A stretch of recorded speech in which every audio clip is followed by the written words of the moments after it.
বদ্ধ শ্রেণীকক্ষের সীমা পেরিয়ে দুর্যোগের সময়ও শিক্ষার আলো ছড়িয়ে দেওয়া পাবনার সেই ভাসমান স্কুল দীর্ঘদিন ধরেই কুড়িয়েছে সম্মান ও প্রশংসা। এবার সেই অর্জনের তালিকায় যুক্ত হয়েছে ইউনেস্কোর পুরস্কার, যা যেন বিশ্ব মঞ্চে বাংলাদেশের গর্বিত উপস্থিতির ঘোষণা। বাংলাদেশের স্থপতি মোহাম্মদ রেজওয়ান তার উদ্ভাবনী সৌরচালিত ভাসমান স্কুল উদ্যোগের জন্য পেয়েছেন ইউনেস্কোর মর্যাদাপূর্ণ কনফুসিয়াস সাক্ষরতা পুরস্কার 2025। শিক্ষায় উদ্ভাবন ও জীবনব্যাপী শিক্ষার প্রসারে চীনা সরকারের পৃষ্ঠপোষকতায় দেওয়া এই পুরস্কার বিশ্বের অন্যতম সর্বোচ্চ স্বীকৃতি।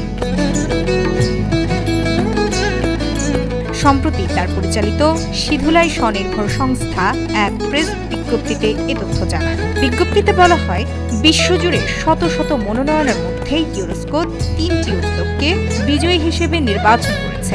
এর মধ্যে বাংলাদেশের সিধুলাই ভাসমান স্কুল একটি। রেজওয়ান তার প্রতিষ্ঠান সিধুলাই স্বনির্ভর সংস্থার পক্ষে ট্রফি ও সনদ গ্রহণ করেন। শিক্ষায় নতুন উদ্ভাবন ও জীবনব্যাপী শিক্ষা প্রসারে এটি বিশ্বের অন্যতম সর্বোচ্চ সম্মান বা পুরস্কার। এই পুরস্কার অর্জনের প্রতিক্রিয়ায় স্থপতি মোহাম্মদ রেজওয়ান বলেন, শিক্ষা শুধু পড়ালেখা নয়, এটি শান্তি, সমতা ও সহনশীলতা গড়ে তোলে। আমি আশা করি সাক্ষরতা ও জ্ঞানের শক্তি দিয়ে আমাদের তরুণরা এমন এক ভবিষ্যৎ তৈরি করবে যেখানে কোনো দুর্যোগই কোনো শিশুর শিক্ষাকে থামাতে পারবে না, এমনটি প্রত্যাশা ব্যক্ত করেন তিনি।